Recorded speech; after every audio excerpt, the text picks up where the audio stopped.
अगर कहल जाए तो बुझाई कि जैसे अभी ना हो कहले कि अंग्रेजी में बात करला पर बुझाली कि बहुत फॉर्मली बात करी तो हिंदी होती करी वो लेखा बुझाए। इनफैक्ट हमारे जे दिन IIT भेल वही दिन जे बा पापा जी कहते हुआ सब कि हमर बेटा तब IAS अफसर बने। उन्होंने कहा सांस लेवे तो पापा जी अब अभी एगो रिजल्ट निकल। आप भले ही दुनिया आपको कहती है होनहार, लेकिन आपको अंदर से हमेशा डाउट लगल रहता है कि सही में हम होनहार हैं क्या। इनफैक्ट कभी कभी तो ऐसा होता था कि सरस्वती पूजा चाहिए ये सब चीज़ में ना सिक्का रखने के लिए पैसा नहीं है घर। देखिए NCERT का ना एक बहुत ज़्यादा हवा क्रिएट हुआ है। NCERT अच्छी किताब, हमको लगता है कि जहाँ तक आर्ट्स वाले लोग हैं ना उनको थोड़ा कॉन्फिडेंस की कमी रहती है कि पता नहीं निकलेगा, सेल्फ डाउट ज़्यादा रहती है। आप लोग बीटेक वाले कचड़ा फॉलो नहीं करते हैं जो आर्ट्स यूनिटी वाले करते हैं? ये बड़ा लोग किताब खरीदते हैं आर्ट्स यूनिटी वाले। एग्जाम की नीड कैसे समझें? हाँ, एग्जाम की नीड यही है जो 78 जो प्रीलिम्स होने वाला है, 7-7.5 महीने जो समय बचा हुआ है, कहाँ पे एस्पिरेंट अब काम करें ज़्यादा समय वो कहाँ पे? सो दैट कि उसके बाद आपको बस GS1 करना है, वो भी स्टैटिक पोर्शन है, ज़्यादा उसमें टाइम आपको नहीं लगेगा। GS2 आपका पहले से किया हुआ है, रिवाइज करके मार दीजिएगा चौका एकदम जनरल। जैसे ना PYQs को हम अब जो है ना रामबाण मानते हैं, गीता मानते हैं, जो भी आप उसको वेद मानते हैं। लेकिन तो जो बिहार वाले में जो सिलेक्ट हो रहे हैं वो बता रहे विजन पड़ी है। आप एडिटोरिया स्पीडी से काम, हाँ एडिटोरिया स्पीडी ये सबसे जो है ना काम नहीं चलेगा, बकवास हो गया। बकवास आपको पहले डिमांड समझ में आ गया कि ये चीज़ पूछ रहा है हमसे, उसको आप क्या कीजिए सब हेडिंग बना दीजिए रफ पेपर पे। जब कोई पूछेगा तो वो बता देंगे, लेकिन जब लिखना हो तो नहीं लिख पाएंगे। क्वेश्चन जब देखा उन्होंने तो ब्लैंक हो गए। तो ये कमी कहाँ पे? कर लो, एक स्टडी मटेरियल फॉलो करो, 4 बार 5 बार रिवाइज करो। पहला there is no shortcut to success. रगड़ा रगड़ी करे पड़ेगा।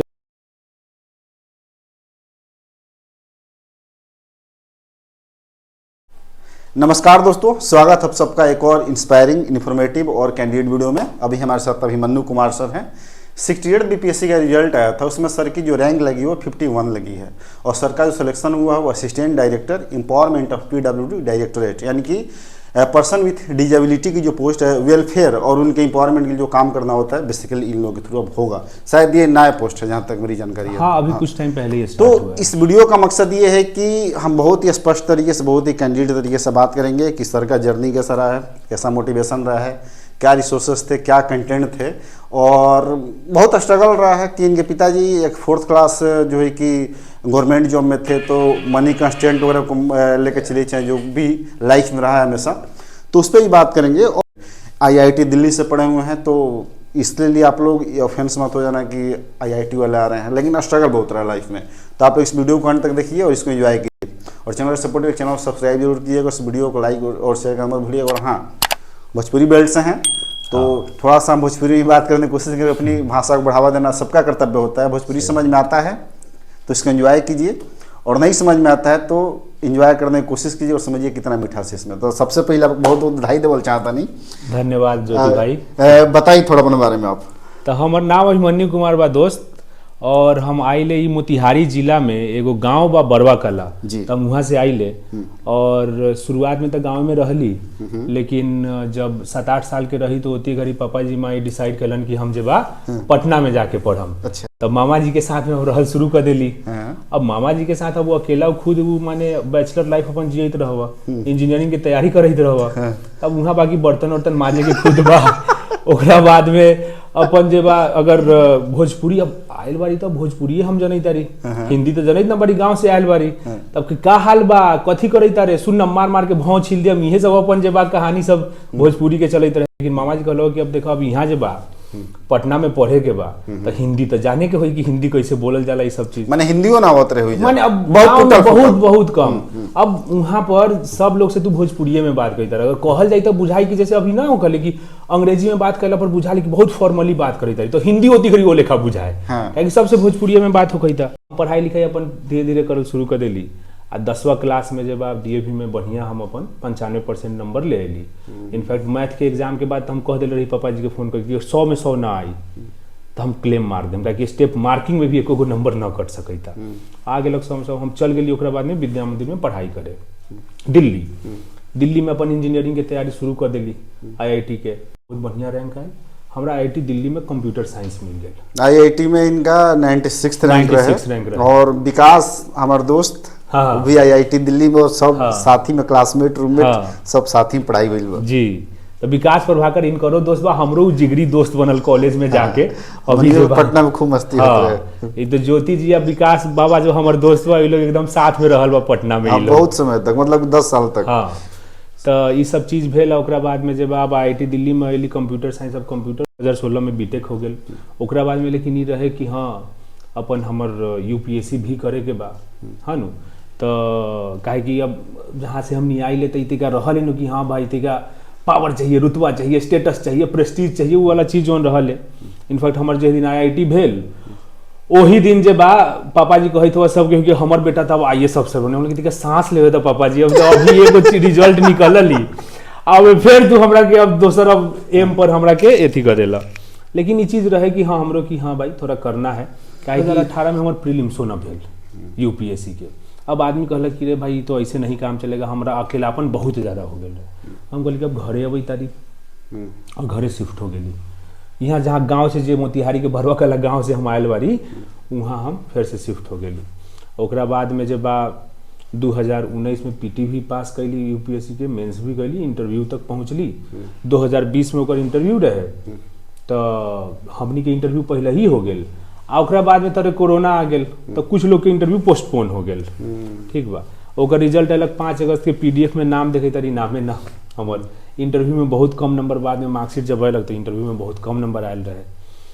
तो अब आदमी जे बा सोचल कि अब कथी करल जाओ, आदमी के जे बा नु लागे लागल है कि अब जे भाई जीवन में इतना यहाँ लास्ट तक एकदम पहुँच के ऐसा बोले कि घाट तक पहुँच के पानी न पी पैली, ये लेखा बुझा ले। आदमी के 1.5 महीना लागल उसे कोप अप करे में। एंड फिर कहल कि अब जब तरीका चेंज करे के होई कॉन्टेक्स्ट। लेकिन हमारे एगो दोस्त बा, वे कहलिन कि BPSC UPSC के फॉर्म भर द, अभी आयल बा। काहे कि दिसंबर 2022 BPSC में फर्स्ट अटेम्प्ट था इनका। हाँ, तो 2022 में दिसंबर में आयल रहे UPSC के मेंस वाला रिजल्ट हुआ, और उतनी घड़ी 68 BPSC के फॉर्म खुलल रहे। तो उहे फॉर्म में हमर भरल हुआ। जे दोस्त कहल कि उहे फॉर्म, वही फॉर्म भरी, तो भाई दे दो इसका एग्जाम, क्या दिक्कत है, ठीक है कि जो है ना थोड़ा सा बैकअप हो जाएगा, चीज़ हो जाएगा। दे हम जो है फॉर्म भर दिए। फरवरी में 12 फरवरी को एग्जाम था उसका, आज भी याद है हमको, वैलेंटाइन डे से 2 दिन पहले। ठीक बा, ये बताइए जैसे कि आप बीटेक कर लिए, उसके बाद में आप MNC में नहीं है और आप स्टार्टअप कर रहे थे। ये भी आपका स्टार्टअप कहीं IS वैली, इनका मैं लिंक डिस्क्रिप्शन में दूंगा। अभी यहाँ पे लोग कंटेंट वगैरह दे रहे हैं, BPSC के लिए भी दे रहे हैं, टिप्स वगैरह, टेलीग्राम है चाहे यूट्यूब है, वो भी लिंक जाएगा डिस्क्रिप्शन में, यहाँ सब फॉलो कर सकते। आप ये बताएं कि पढ़ाई लिखाई में शुरू से होनहार स्टूडेंट थे, IIT में जाना बहुत बड़ी बात होती है, तो कैसा रहा था? थोड़ा परसेंटेज बताएं, 10वीं का, 12वीं का और बीटेक वगैरह का भी। अब देखिए क्या होता है ना कि आप भले ही दुनिया आपको कहती है होनहार, लेकिन आपको अंदर से हमेशा डाउट लगल रहता है कि सही में हम होनहार हैं क्या। मतलब वो हमेशा सेल्फ डाउट लगल रहता है। ठीक है, हम अपने आप को सही में नहीं मानते कि हम बहुत ज्यादा ब्राइट हैं। हाँ, हार्डवर्क कर सकते हैं, इतना हमको पता है। तो 10th में जो है हमारा जो DAV से 95% आया था। 12th में हमारा डिस्टेंस लर्निंग हो गया था, काहे कि हम पढ़ रहे थे दिल्ली में, लेकिन हम बोर्ड कर रहे थे यहाँ मुजफ्फरपुर में, चंद्रशील विद्यापीठ है। तब क्या होता है डिस्टेंस लर्निंग में कि एवरेज मार्किंग कर देते हैं। हमारा 78% आया इंटर में। अब बीटेक में क्या था? अब बीटेक में हम जो किए, तो अब बीटेक में तो अब जो है ना दोस्त की बकचोदी के बीच में 6.8 हमारा CGPA था। ठीक है, तो हम जो है ना वो जो 5.1 के जो बकचोद लोग होते हैं उस टाइप के हम थे वहां पे। अच्छा, हाँ, कि आराम से जो है ना कॉलेज का लाइफ कट रहा है बढ़िया से, वो ज्यादा। फैमिली बैकग्राउंड थोड़ा बताएं, मनी कंस्टेंट वगैरह रहा है, जैसे कि आपने बताया कि 4th क्लास के पिताजी आपके एम्प्लॉय रहे हैं, बताएं थोड़ा उसको। अब देखिए हमारे घर में जिस समय हम लोग पढ़ना शुरू किए, हमारे घर में एकमात्र कमाने वाले हमारे पापा जी ट्यूबवेल ऑपरेटर हैं, नलकूप वाला जो होता है वो चलाने वाले सिंचाई विभाग में वो थे। अब उसमें क्या है कि आपको, हमको याद है जब हम पटना में गए हम लोग, तो 4500 रुपया पापा जी का वेतन था, सैलरी था। हाँ, जिसमें 4000 रुपया हम लोग को वेतन, 500 रुपया में जो है ना घर चलता था। इनफैक्ट कभी कभी तो ऐसा होता था कि सरस्वती पूजा चाहिए, ये सब चीज में ना सिक्का रखने के लिए पैसा नहीं है घर में। लेकिन हमारे पापा जी भी ये ठान लिए थे कि जो है ना हम अपना बेटा सबको जो है बहुत बढ़िया से पढ़ाना है। देखिए जुआ होता है, अब उनको तो उस समय पता नहीं है कि हम कुछ कर लेंगे, लेकिन फिर भी वो बिलीव कर रहे हैं कि हाँ पढ़ाना जो है ना फिर भी पढ़ाना है, भले ही लास्ट में हमको कुछ मिले हासिल ना हो, लेकिन पढ़ाए। और हमेशा से जो है ना कभी भी, जैसे DAV में बहुत सारे ऐसे दोस्त थे हमारे जिनके कि पिताजी उसी विभाग में एग्जीक्यूटिव इंजीनियर है, सिंचाई विभाग में, उनके साथ हम बैठ रहे हैं। हमारे पिताजी उसी विभाग में ट्यूबवेल ऑपरेटर हैं, लेकिन पापा जी कभी कमी नहीं किए, ऐसा नहीं हमें कभी फील हुआ। तो हम भी परिश्रम करने में फिर कमी नहीं करते थे जितना हो सकता। सर अब हम स्ट्रेटेजी की तरफ शिफ्ट कर रहे हैं, ठीक है। आप प्रीलिम्स को बताएं, प्रीलिम्स में आपका क्या कंटेंट था, क्या बुक लिस्ट था? प्रीलिम्स में देखिए, जैसे ना हम ये मानते हैं कि प्रीलिम्स की अगर आप बात करोगे तो एक तो आपका स्टैटिक पोर्शन है, जैसे पॉलिटी हो गया, हिस्ट्री हो गया, ये सब स्टैटिक है, इकोनॉमी, ज्योग्राफी, ये सब स्टैटिक है। एक आपका करंट अफेयर्स है जो कि आपको कहीं ना कहीं से करना ही पड़ेगा क्योंकि आपको अवेयरनेस हो चाहिए। तीसरा जो पोर्शन है वो प्रीवियस ईयर क्वेश्चन है, क्योंकि उससे आपको पता चलता है कि किस टाइप का क्वेश्चन पूछ रहा है कमीशन, और कभी कभी तो रिपीट भी हो जाता है।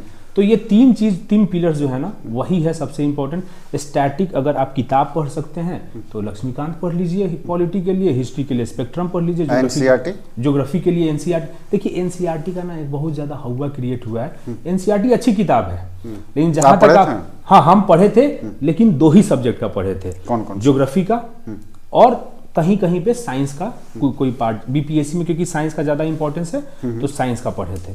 अगर आप देखिएगा बाकी सब्जेक्ट का, अगर पॉलिटी का देखिएगा, हिस्ट्री का देखिएगा ना, तो उतना ज्यादा जो है ना क्वेश्चन नहीं आता है एनसीईआरटी से। अच्छी किताब है, लेकिन जो भी अच्छी चीज है तो हम थोड़े कर लेंगे, उससे हमारा एग्जाम के लिए कितना रिलेवेंट है वो ना जरूरी है। तो एनसीईआरटी ज्योग्राफी और साइंस का पढ़ते हैं, और उसके अलावा बाकी अपना ये सब है। जो पॉलिटी के लिए आप एनसीईआरटी से बढ़िया लक्ष्मीकांत पढ़िए, क्योंकि क्वेश्चन लक्ष्मीकांत से ही बन रहा है ना, स्पेक्ट्रम से। अगर मान लीजिए आप किताब पढ़ने से आपको बोरियत हो रही, चीज़ हो रही, तो लेक्चर्स कोई अगर जो आपको अच्छा लग रहा है वो देख लीजिए, वो भी बढ़िया एक जो है ऑप्शन है। क्योंकि कोई का होता है ना कि किताब पढ़ने में बोरियत हो जा रही है, साथ में कोई सामने पढ़ा रहा हो, चीज़ें अपना लिखे तो नोट्स बनाए, तो वो सब भी चीज़ें अगर है तो लेक्चर पे देख लीजिए। हम लोग भी इनफैक्ट इसमें आईएएस वैली में अभी प्रीलिम्स का बैच स्टार्ट किए हैं, जहाँ पे सारा ये जो लेक्चर्स उक्चर्स है सब बढ़िया से दे रहे हैं। हाँ, तो ये बताइए, आप IITian है, और जो यूपीएससी या फिर बीपीएससी सिविल सर्विस निकालना, आर्ट्स मिनट वाले लड़कों के लिए बहुत बड़ा चीज़ होता है कि हमसे नहीं निकल पाएगा, बीटेक वाला बहुत आ रहे हैं। तो यहाँ पे जो बीटेक वाले हैं साइंटिफिक और स्मार्ट स्टडी कहीं ना कहीं करते हैं, तो वो साइंटिफिक और स्मार्ट स्टडी के बारे में कैसे बताना चाहोगे स्टूडेंट को, किस तरीके से करें? देखिए हमको जो लगता है कि थोड़ा सा जो डिफरेंस आता है, ऐसा कुछ ये नहीं है कि ये लोग कुछ अलग मिट्टी से बने हुए हैं, जो इंजीनियरिंग वाले हैं, जो बीटेक वाले हैं। जो डिफरेंस आता है ना, जैसे आप कॉलेज में जाते हैं तो कॉलेज में क्या होता है आपको कि एक पढ़ता तो कोई है नहीं, एग्जाम के 1 दिन 2 दिन आपको पहले पढ़ के और पास करने का, तो वो ना एक स्किल डेवलप हो जाता है कि कैसे कम टाइम में हम चीजों को कवर कर देंगे। अच्छा, बीटेक में भी ऐसे ही होता था? हाँ, इनफैक्ट वही होता ही है बीटेक में, कि आराम से आप जो है मस्ती वस्ती कर रहे हैं, माइनर एग्जाम आ रहा है तो हाँ 2 दिन पहले बैठ के सारा चीज हम सब्जेक्ट जो है पढ़ रहे हैं, रट रहे हैं, कुछ कर करके पास हो जा रहे हैं। तो वो पास करने का कला आ जाता है कि भाई कोई और घबराता नहीं है। फिर वो एक बार जो उसको पता है कि हम तो यार इतना सारा कोर्स निकाल दिए हैं 2 दिन 4 दिन पढ़ के, तो यहाँ पे जब आता है तो बोलता है ये भी निकाल लेंगे, तो एक कॉन्फिडेंस आता है। हमको लगता है कि जहाँ तक आर्ट्स वाले लोग हैं ना, उनको थोड़ा कॉन्फिडेंस की कमी रहती है कि पता नहीं निकलेगा, सेल्फ डाउट ज़्यादा रहता है, और उसकी वजह से बहुत ज़्यादा हार्म हो जाता है प्रिपरेशन। हमेशा ही खुद में विश्वास रहना चाहिए, आधा सफलता तो वही आपको मिल जाती है ना, क्योंकि वो जो होता है ना कि अब खुद में कन्विक्शन है तो half of the battle is already one. उसके बाद में बाकी जो है अपना मेहनत करना है, क्योंकि देखिए इसमें कुछ ज़्यादा, देखिए क्या होता है ना कि जो आर्ट्स वाले लोग हैं, जैसे आपको कहाँ इतना हुआ है, मतलब कि सिविल सर्विसेज क्रैक नहीं हो सकता, बहुत टफ है। एक तो देखिए पूरा जो है ना, जिनको सेल्फ डाउट है, जो भी लोग हैं, तो एक पूरा एक जो इकोसिस्टम है, कोचिंग मोचिंग चाहे हर जगह आपको और डराएगा कि अरे यार ये तुमको करना पड़ेगा, नहीं तो नहीं हो पाएगा, ऐसे करना पड़ेगा। अब जो डरा हुआ व्यक्ति और डर जाता है ये सब देख के। लेकिन स्ट्रैटेजी देखिए तो बहुत ही सिंपल है, जो भी लड़का निकाल रहा है, जो भी लड़की निकाल रही है, वही सेम बुक्स फॉलो कर रहे हैं, है ना, वही सेम स्ट्रैटेजी फॉलो कर रहे हैं। जो भी निकाल रहा है आप पूछिए उससे कि लक्ष्मीकांत जरूर पढ़ा होगा, है ना, पीवाईक्यू स्पेक्ट्रम जरूर पढ़ा होगा, ज्योग्राफी के लिए एनसीईआरटी जरूर पढ़ा होगा, पीवाईक्यूज जरूर देखा होगा। ये सब कचरा के बीच में जो मेन चीज है ना, उस पर फोकस रहना चाहिए, नहीं तो आपको जो है ना डराने वाले तो बहुत लोग मिल जाएंगे यहाँ। आप लोग बीटेक वाले कचरा फॉलो नहीं करते हैं जो आर्ट्स यूनिटी वाले करते हैं? ये बड़ा लोग किताब खरीदते हैं आर्ट्स यूनिटी वाले, मार्केट में जाते हैं ना, एक सब्जेक्ट के 3 बुक लेके आएंगे, डीडी बसु लेके आएंगे, सुभाष कश्यप लेके आएंगे, लक्ष्मीकांत भी लेके आ जाएंगे, ग्रोवर का ही बुक लेके आएंगे, स्पेक्ट्रम लेके आएंगे, बिपिन चंद्रा लेके आएंगे, सारा बुक उठा लेंगे। तो आप लोग ऐसा नहीं करते हैं क्या? देखिए उसमें क्या है कि आपको समझना पड़ेगा कि एग्जाम की नीड क्या है, और उसके लिए आपको प्रिपेयर करना पड़ेगा। एग्जाम की नीड कैसे समझें? हाँ, एग्जाम की नीड यही है ना कि जब आप एग्जाम में जा रहे हैं, आपके पास किताब तो है नहीं, आप बस अपना दिमाग और अपना कलम लेके जा रहे हैं। आपके दिमाग में जो उस समय रहेगा वही आप वहाँ पे एग्जाम में लिखिएगा, चाहे भरिएगा ओएमआर में। दिमाग में आपके क्या रहेगा, जो आप 4 बार रिवाइज किए होंगे वही रहेगा ना, है ना। 4 बार रिवाइज करने के लिए आपको क्या करना पड़ेगा, एक ही चीज़ पढ़ के उसको 4 बार रिवाइज करना पड़ेगा, क्योंकि आपके पास 5 साल थोड़े है टाइम, आपके पास 10 साल थोड़े है टाइम कि 10 चीज़ें पढ़े और उसको 5 बार रिवाइज किए। अगर आप कम टाइम में निकालना चाहते हैं तो एक चीज़ पढ़िए, 4 बार रिवाइज किए, तभी तो आपके दिमाग में रिटेन होगा। रिटेन जो होगा वही तो एग्जाम में रिकॉल कर पाइएगा आप। तो ये नीड है एग्जाम का, है ना। तो अब आप मान लीजिए कि अगर आप पीएचडी कर रहे हैं तो आप पढ़िए, बिल्कुल बिपिन चंद्रा भी पढ़िए, बीएल ग्रोवर भी पढ़िए, जितना करना है जानिए, क्योंकि पीएचडी तो है ही है कि आपको रिसर्च आपको करना है उसमें, तो उसका नीड अलग है। लेकिन एग्जाम का नीड ये सब थोड़े है। एग्जाम का नीड ये है कि आपको लिमिटेड नॉलेज बार बार आप पढ़िए कि उसी से एग्जाम निकलेगा। ओके, जैसे आपने बताया कि रिवीजन करना है तो नोट्स बनाने पे मुझे लग रहा है कि आप फैसिस डाल रहे हैं, तो नोट्स कैसे बनाया जाए, नोट्स कैसे बनाते थे आप? नोट्स मेरा ऐसे होता था कि जैसे मान लीजिए कि कोई टॉपिक हो उसको एक्सप्लेन करके बताए तो अच्छा रहेगा। जैसे कि जैसे मान लीजिए मेंस का हम उठाए, मेंस में आपको मौर्यन आर्ट पूछता है, तो हम क्या करेंगे, मौर्यन आर्ट में पीवाईक्यूज हम देखेंगे कि किस तरीके का क्वेश्चन पूछा है। अब क्वेश्चन अगर मान लीजिए पूछा है कि मौर्यन आर्ट के इंपॉर्टेंट फीचर्स कैरेक्टरिस्टिक्स हमको बताइए, तो हमको समझ में आ गया कि भाई ये कैरेक्टरिस्टिक, ये फीचर्स हमको पूछ रहा है मॉडर्न आर्ट में, तो हम क्या करेंगे कि उसका एक सब टॉपिक बना देंगे कि मॉडर्न आर्ट में ये हमको पढ़ना है। दूसरा बात ये पूछ रहा है कि उसका बुद्धिज्म से क्या लिंक है, ये पूछा हुआ है, तो एक ये सब टॉपिक हो गया। हमें पता चल गया कि 4 सब टॉपिक मॉडर्न आर्ट में हमें करना है। अब हम क्या करेंगे, इंटरनेट पे कहीं सर्च करेंगे, जहां से हमको मिलता है जो भी सोर्स हो, हम क्या करेंगे 5-5, 10-10 पॉइंट सब पे हमारे हो जाए, बात खत्म, हो गया मॉडर्न आर्ट खत्म, वेल नोट्स हो गया। हाँ, आप जो 78 जो प्रीलिम्स होने वाला है, 7-7.5 महीने जो समय बचा हुआ है, कहाँ पे एस्पिरेंट आप काम करें, ज्यादा समय वो कहाँ पे दे, किस तरीके से पढ़े? देखिए 78 प्रीलिम्स की अगर आप बात कीजिए तो फरवरी तो लगभग समाप्त ही हो गया, 30 सितंबर को एग्जाम है। जो भी आप कर रहे हैं अगस्त तक आपको कर लेना होगा, क्योंकि 1 महीना आपको रिवीजन के लिए चाहिए ही चाहिए लास्ट में, है ना। तो आपके पास 6 महीना बचता है, मार्च, अप्रैल, मई, जून, जुलाई, अगस्त, 6 महीना है। 6 महीना में आपको प्रीलिम्स भी करना है और मेंस का 50-60% भी कर लेना है। काहे कि आप सितंबर में एग्जाम दे रहे हैं प्रीलिम्स का, उसके बाद में आपके जनवरी में फिर मेंस हो जाएगा। 3 महीना में आप पूरा चीज तो कवर नहीं कर पाइएगा मेंस का। तो उसके लिए क्या जरूरत है कि आप प्रीलिम्स का तो करना ही है, लेकिन मेंस का भी 50-60% कर लीजिए। उसमें हम ये बोलेंगे कि आप GS2 का, क्योंकि मेंस में 2 पेपर है, GS1, GS2। GS2 थोड़ा सा डायनेमिक है, लोगों को थोड़ा डरता है। इनफैक्ट हमारा GS2 में बढ़िया मार्क्स आया, इसमें कितना 167 नंबर आया। अच्छा, GS1 में हमारा 160 है, GS2 में 167, ऐसे में भी 165 नंबर। तो उसमें क्या है ना कि GS2 अगर आप पहले से किए हुए हैं ना, तो बहुत ही ज्यादा बर्डन आपका ये हो जाता है, क्योंकि लोग आप देखिएगा जनरली मार्क्स क्या होता है ना, GS2 में डिप कर जाता है। हाँ, GS1 क्योंकि हिस्ट्री है आपका, GS1 में आपका IR है, GS1 में DI है, DI अगर आप सही कर दी तो 72 में 72 मिल ही जाता है। हिस्ट्री जो है स्टैटिक है, तो उसमें क्या होता है, मिल जाता है। लेकिन dynamic part, polity, economy, geography, science, ये सब जो है ना GS2 में आता है, तो उसमें जो है ना लोगों को थोड़ा दिक्कत होती है। तो पहले मैं ये बोलूंगा कि अभी आपका ये एम होना चाहिए कि आप प्रीलिम्स की तैयारी कर लें और मेंस का आप GS2 का पोर्शन समाप्त कर लें, सो दैट कि उसके बाद आपको बस GS1 करना है, वो भी स्टैटिक पोर्शन है, ज़्यादा उसमें टाइम आपको नहीं लगेगा। GS2 आपका पहले से किया हुआ है, रिवाइज करके मार दीजिएगा चौका एकदम जनवरी में।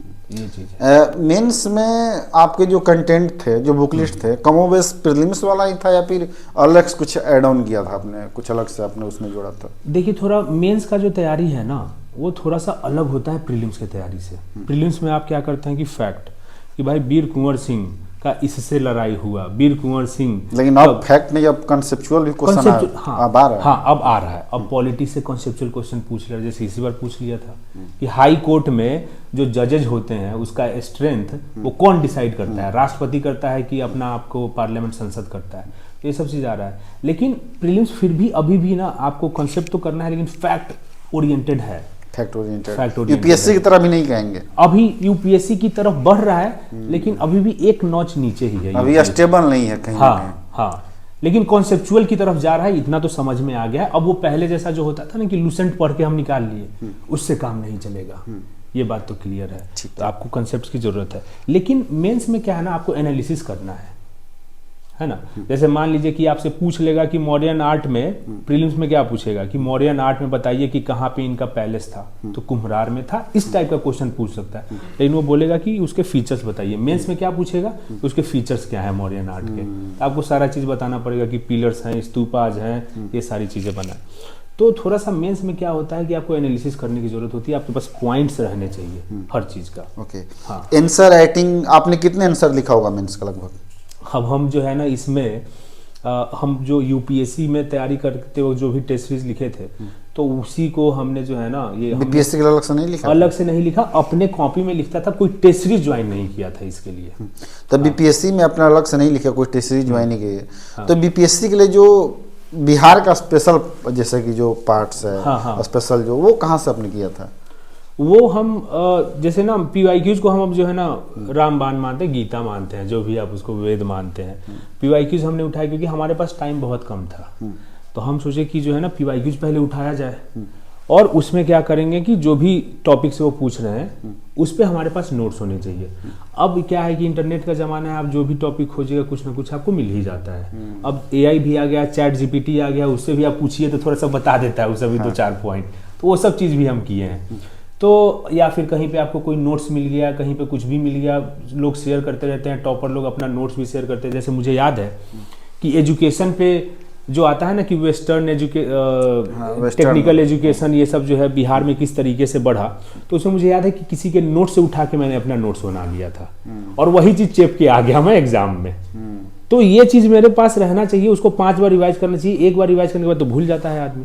तो हमने यही किया, अलग अलग सोर्सेस से उठा के एक अपना जो है कंसोलिडेट कर लिया, बिहार स्पेशल वाला जो पार्ट है, और उसी को बार बार रिवाइज करके हो जाता है। करंट अफेयर्स के लिए कोई मैगजीन वगैरह सजेस्ट करना चाहेंगे क्या? आपने करंट अफेयर कैसे आपने किया था? अभी देखिए जो 69th में जिस तरीके से आया है ना क्वेश्चन, तो अब सारे करंट अफेयर्स के मैगजीन आउटडेटेड हो गए हैं। पहले चलता था विजन भी आउटडेटेड, अब विजन तो काम कर, विजन तो यूपीएससी का हो जाएगा, लेकिन बहुत जो बिहार वाले में जो सिलेक्ट हो रहे हैं वो बता रहे हैं विजन पढ़िए। अब एडिटोरिया स्पीडी से काम, हाँ एडिटोरिया स्पीडी ये सबसे जो है ना काम नहीं चलेगा, बकवास हो गया, वो सब आउटडेटेड हो गया है। विजन बिल्कुल काम करेगा, लेकिन वो थोड़ा ज्यादा होगा, ये भी मैं बोल देना चाहता हूँ कि विजन जो है ना, मान लीजिए कि 100 पेज 125 पेज का है, अगर आप पढ़ सकते हैं तो बिल्कुल उसको पढ़िए, ठीक है। लेकिन विजन जो है अभी भी काम करेगा, ये बात फैक्ट है, लेकिन वो ज़्यादा है, यही है। तो उस टाइप का जो है ना, क्योंकि देखिए यूपीएससी के लिए भी विजन थोड़ा ज़्यादा हो जाता है कभी कभी, बीपीएससी के लिए तो ज़्यादा है ही वो, ठीक है। तो उसके लिए ज़रूरत ये है कि थोड़ा सा ना उस टाइप का मैगजीन हो जो थोड़ा सा कम दे विजन से और टारगेट कर दे सारे टॉपिक को। उस टाइप का अभी आया नहीं है, हम लोग कोशिश कर रहे हैं कुछ लाने का, देखते हैं हम लोग कर पाते हैं कि नहीं। कोशिश कीजिए आप लोग, एस्पिरेंट के लिए कुछ अच्छा दीजिए, थोड़ा यूनिक दीजिए, जिससे एस्पिरेंट को बहुत सारा फायदा हो सके अपने आईएएस वैली के थ्रू, है ना। सर मैं ये आपसे पूछूं कि आंसर राइटिंग का फॉर्मेटिंग जो हो वो किस तरीके से करना चाहिए, कैसे आंसर करना चाहिए? तो आंसर राइटिंग आपका लिखने का स्टाइल क्या था बेसिकली? तो जो कोई भी क्वेश्चन होता है ना, सबसे पहला जो चीज है वो समझना पड़ेगा कि क्वेश्चन का डिमांड क्या है। पहले हमें ये तो समझ में आए कि हमसे पूछ क्या रहा है क्वेश्चन। और बहुत बार डिमांड पूछने में लोग इसको हल्के में नहीं लेना चाहिए तुम लोग को, क्योंकि बहुत बार डिमांड आपको समझने में ही गलती हो जाती है, मिस्टेक हो जाती है कि क्वेश्चन क्या कह रहा है। ये बहुत ही इंपॉर्टेंट चीज है। लगता है कि यार वो तो इंग्लिश में लिखा हुआ है सेंटेंस, हमको तो समझ में आ ही रहा है कि क्या डिमांड है क्वेश्चन का, लेकिन गड़बड़ा जाता है, हम खुद गड़बड़ा जाते हैं कभी कभी। जब आदमी को आप जो है फोकस करके आप समझिएगा क्वेश्चन के डिमांड को, तो समझ में आता है आपको। तो जैसे मान लीजिए कि अगर 10 नंबर का क्वेश्चन है, 7-8 नंबर का क्वेश्चन है, तो 2 पार्ट रहता है जनरली उसमें, या अगर 38 नंबर का क्वेश्चन है तो 5-6 पार्ट रहेगा। तो आपको पहले डिमांड समझ में आ गया कि ये चीज पूछ रहा है हमसे, उसको आप क्या कीजिए, सब हेडिंग बना दीजिए रफ पेपर पे। अगर आप अभी आंसर राइटिंग आंसर राइटिंग का प्रैक्टिस कर रहे हैं, सब हेडिंग जो है, पहले हम अभी बता रहे हैं कि एग्जाम के पहले कैसे आपको प्रैक्टिस करना चाहिए। आप क्या किए, लिख रहे हैं तो पहले आप क्वेश्चन को पढ़े, उसके डिमांड को समझे, उसका सब हेडिंग बना दिए। अब आप ये कोशिश कीजिएगा कि हम जो पढ़े थे वो इससे मिलता जुलता कुछ है क्या।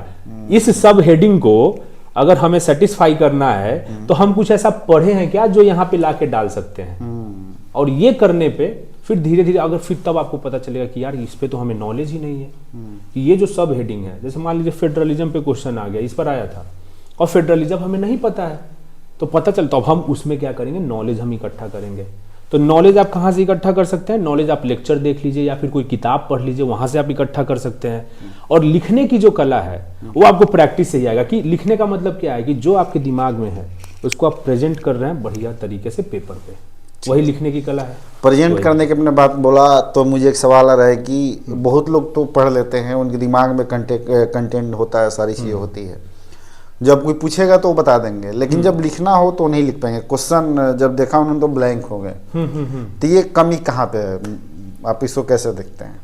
मुझे लगता है ना कि थोड़ा सा एक तो ये भी होता है कि प्रैक्टिस की कमी जब रहती है तो आप देखिएगा तो आप थोड़ा सा डर जाते कि बाप रे हम इसको कैसे लिखेंगे, ये तो हम कभी देखे ही नहीं, इस टाइप का हम कभी प्रैक्टिस ही नहीं किए, तो वो चीज़ होता है। दूसरा चीज़ ये भी होता है कि थोड़ा सा ना एग्जाम हॉल का प्रेशर रहता है, चीज़ें रहती है कि आप अच्छा से तैयारी भी करके गए लेकिन आपको जो है ना थोड़ा डर लग रहा है कि हाँ पता नहीं यार बहुत बड़ा एग्जाम है, हम कैसे क्या करेंगे, तो वो भी होता है।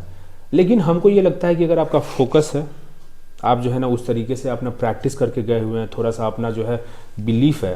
और बिलीफ कहाँ से आता है? प्रैक्टिस आप करके जाइएगा, आप 100 क्वेश्चन लिख के जाएगा तो आपको बिलीफ नहीं आ जाएगा कि आप बढ़िया लिख दीजिएगा, आइए जाएगा, है ना।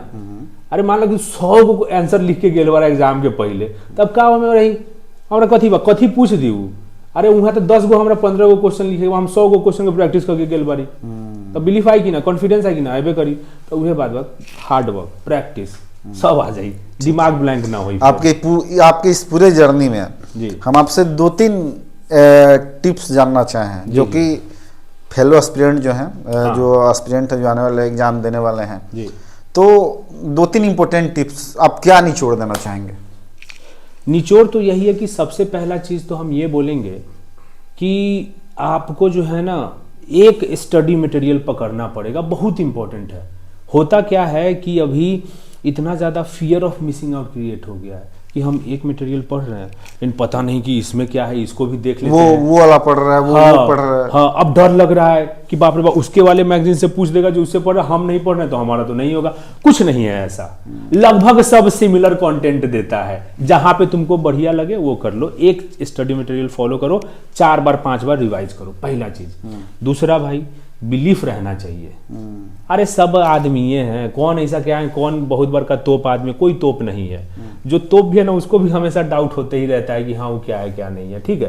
क्योंकि इसमें ना थोड़ा लेवल प्लेइंग फील्ड भी है, इसमें आपसे जो है ना कोई ओलंपियाड लेवल का मैथ का क्वेश्चन नहीं पूछ रहा है। हम देखे हुए हैं बहुत ही धुरंधर लोग कॉलेज में, जिनको कि देख के लगता है कि भाई ये तो बहुत ज्यादा, हम मतलब हार्ड वर्क से इसके लेवल तक नहीं पहुंच सकते हैं, ठीक है। ऐसा लोग को भी हम देखे हुए हैं, लेकिन वो यहाँ पे जरूरत नहीं है ना।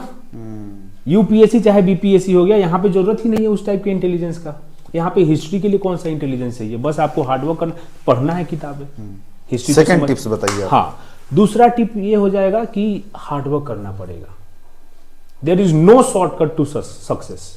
रगड़ा रगड़ी करे पड़ेगा, लपट झपट वाला काम से ना चलेगा, ठीक है। शॉर्टकट वाला से काम नहीं चलेगा कि आराम से जो है ना कि हार्डवर्क करना पड़ेगा। क्योंकि इसमें देखिए आपको रिवीजन करना है, इसमें आपको दिमाग में रिटेन करना है बात को।